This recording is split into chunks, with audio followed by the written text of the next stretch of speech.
Jadi memang kita ingin mengkampanyekan bahwa tamasya tambang itu mensejahterakan masyarakat. Ya, tamasya ya, tambang itu mensejahterakan masyarakat, bukan sebaliknya bahwa tambang itu yang membuat masyarakat sengsara. Ya. Jadi tamasya tambang itu mensejahterakan masyarakat, itu yang sedang kita kampanyekan. Ya, bahkan lahan pasca tambangnya juga harus dipersiapkan untuk menyambung perekonomian masyarakat. Pada saat tambang sudah tutup, mereka sudah punya aktivitas ekonomi baru.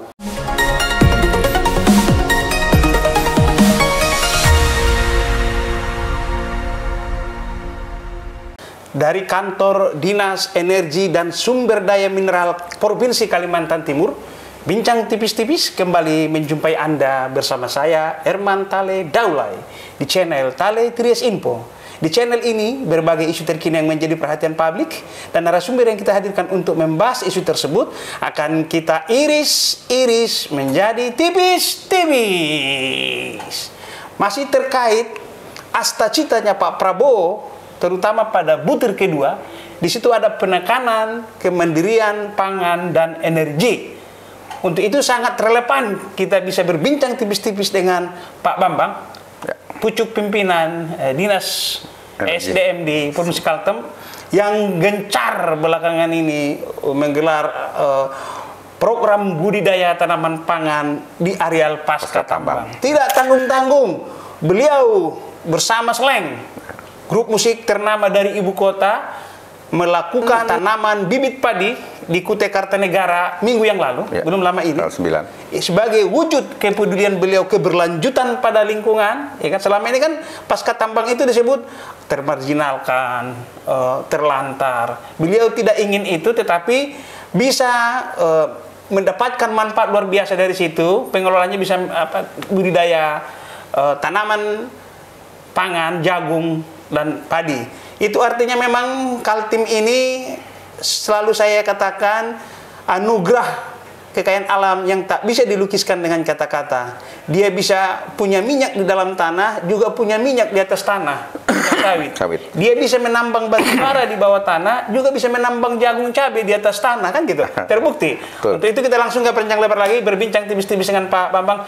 Coba dulu Pak, iris tipis-tipis dulu soal program budidaya tanaman pangan di areal bekas tambang. Silakan Pak. Oke, jadi saya ingin bercerita ya, pada tanggal 9 Januari yang lalu, itu adalah ulang tahun Kalimantan Timur yang ke-68. Nah, kita membuat suasana yang berbeda. Jadi kalau ulang tahun itu cuman seremonial saja, upacara dan sebagainya, itu sudah lama berlalu. Jadi sekarang ini kita buat narasi lain. Kita membuat narasi lain bahwa seperti tadi kita berangkat dari isu mengenai kemandirian energi dan kemandirian pangan. Itu sangat related sebenarnya untuk SDM Provinsi Kalimantan Timur. Jadi waktu tanggal 9 itu habis upacara hari ulang tahun Kalimantan Timur, kita langsung konvoy motor listrik ya bersama Sleng. Jadi itu menunjukkan bahwa sudah ada transformasi energi dari fosil kepada non fosil di Kalimantan Timur, dan kemudian kita juga langsung ke area BBE. Waktu itu kita langsung menanam padi. Kita tunjukkan bahwa area pasca tambang itu bisa dimanfaatkan buat menanam padi ya. Jadi orang kan selama ini berpikir bahwa area pasca tambang itu adalah area kritis, kemudian yang mungkin tidak bisa dimanfaatkan lagi. Tapi kita tunjukkan bahwa kita punya lokasi pasca tambang yang bisa ditanami padi dan sudah menghasilkan panen 2 tahun sekali, dan panen di sana di atas rata-rata juga begitu ya.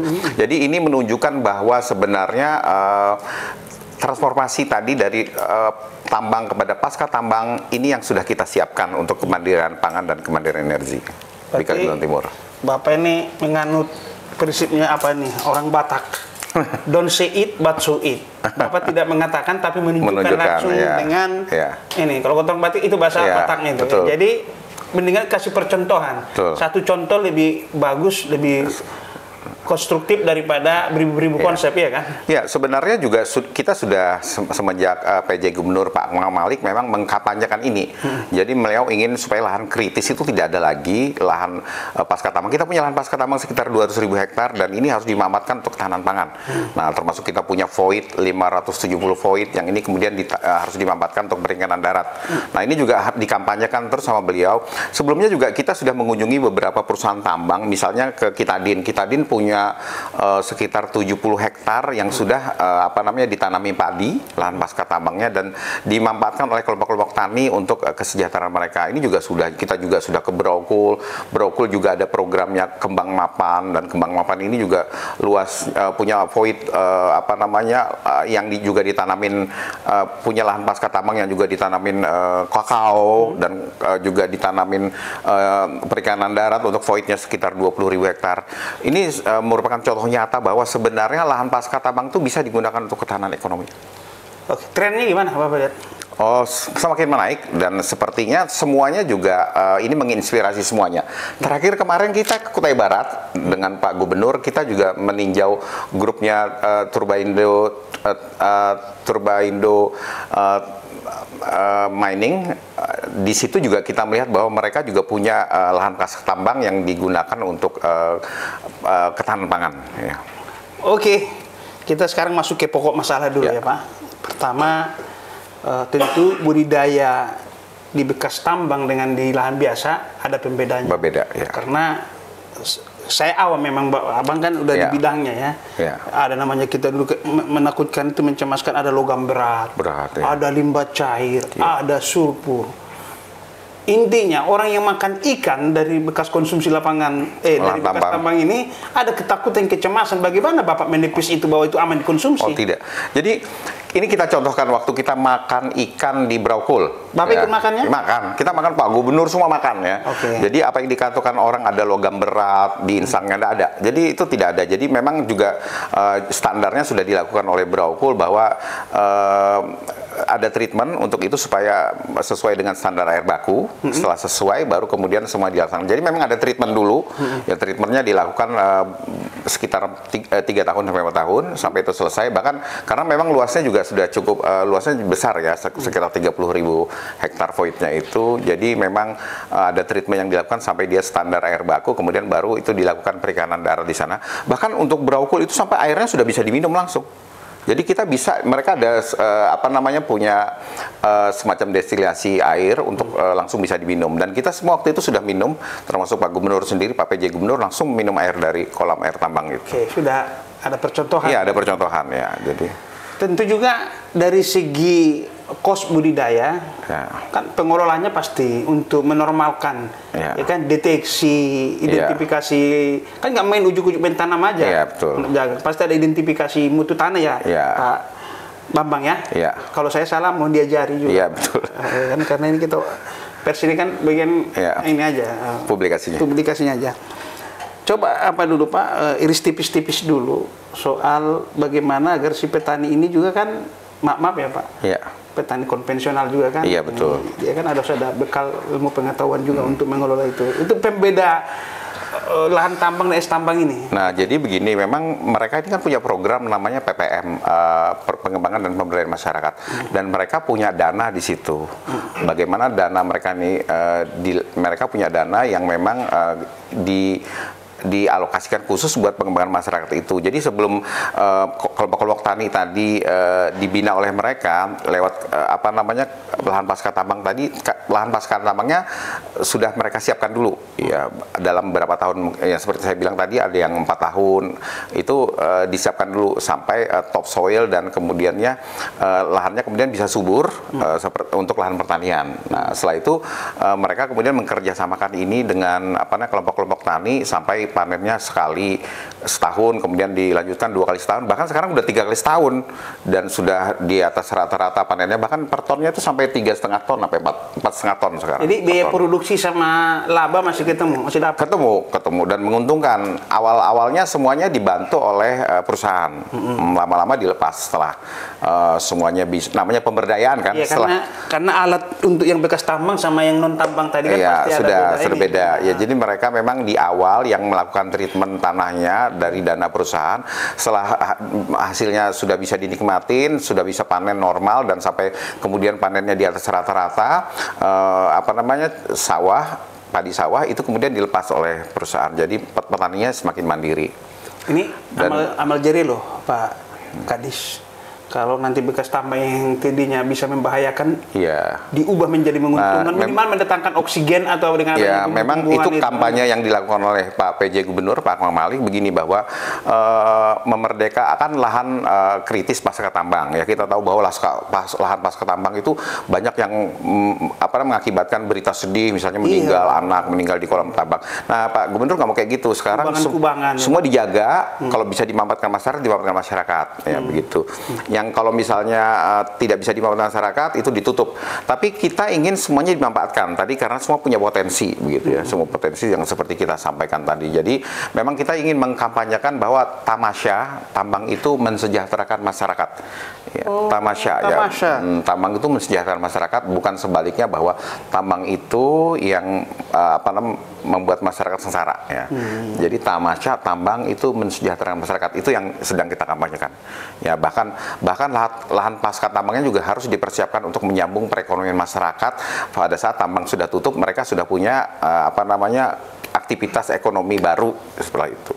Yang contoh yang terakhir kita lihat di PT Turbaindo tadi itu mereka menyiapkan ternak ayam sama ternak sapi buat masyarakatnya, termasuk mengelola hutan adat. Ya itu juga sesuatu yang luar biasa.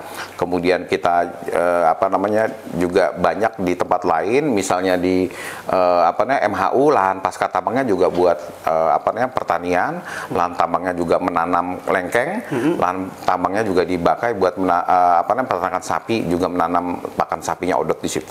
Dari percontohan yang sukses itu, kegiatan menularkannya ke daerah lain gimana Pak? Oh begini, jadi memang setiap kita ada namanya sekolah lapangan, kita punya sekolah lapangan, jadi seminggu, sebulan 2 kali kita lakukan untuk melihat perusahaan-perusahaan yang sudah punya pengelolaan pasca tambang yang baik. Jadi semua perusahaan kita undang untuk sekolah di sana. Nah, jadi lewat program PPM dan blueprint-nya kita buat bahwa mereka harus membuat program pengembangan masyarakat di lahan pasca tambangnya, dan kita sudah tentukan di sini karena kan mereka kalau ingin mengajukan rencana anggaran RKB itu harus kita setujuin dulu program pemberdayaan masyarakatnya, itu kita kasih blueprintnya.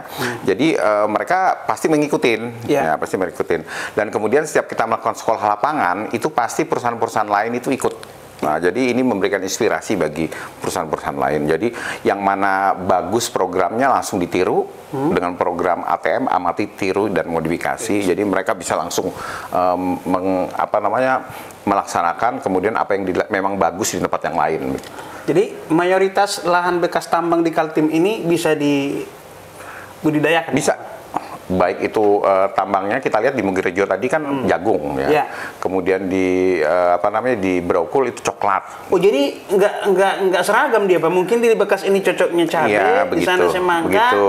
Kemudian ada yang cocok buat pertanian padi. Itulah gunanya ilmu pengetahuan tadi ya Pak ya? Tadi, jadi nggak semua. Karena tergantung tadi kalau padi kan pasti aksesnya terhadap air ya. Nah tadi kalau aksesnya terhadap air mudah pasti padi.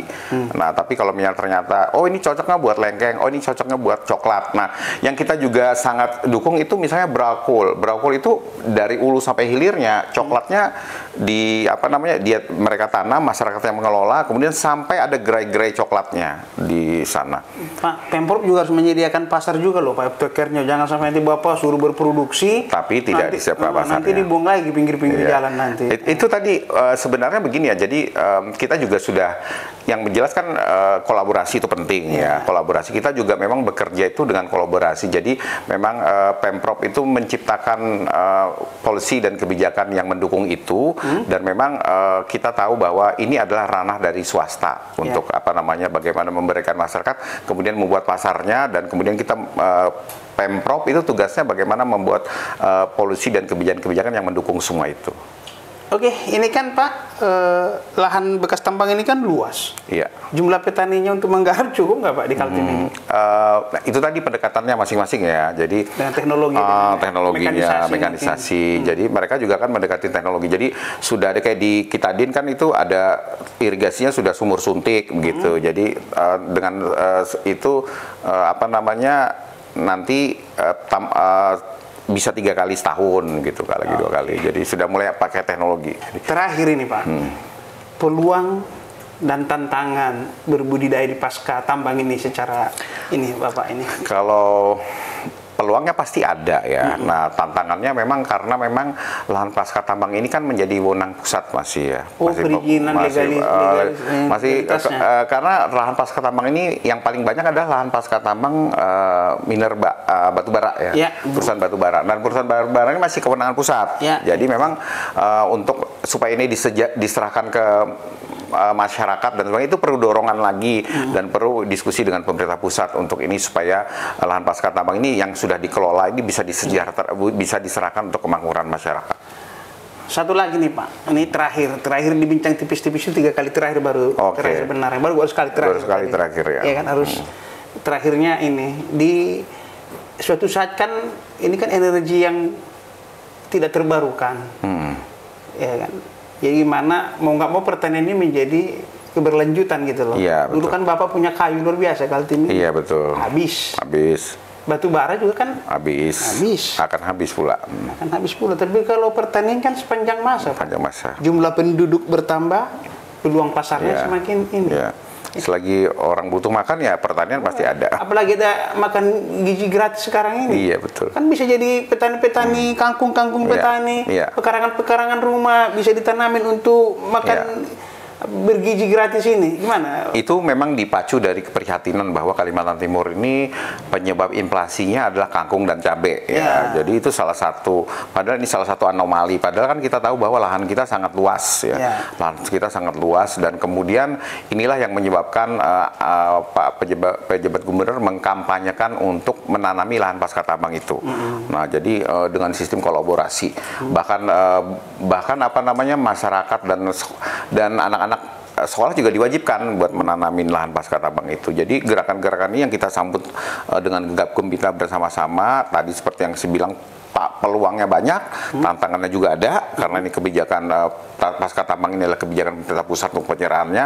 Tapi semua kita mulai dengan niat baik sehingga tidak ada lagi tadi cerita-cerita bahwa inflasi dipacu oleh cabai dan kangkung, padahal kan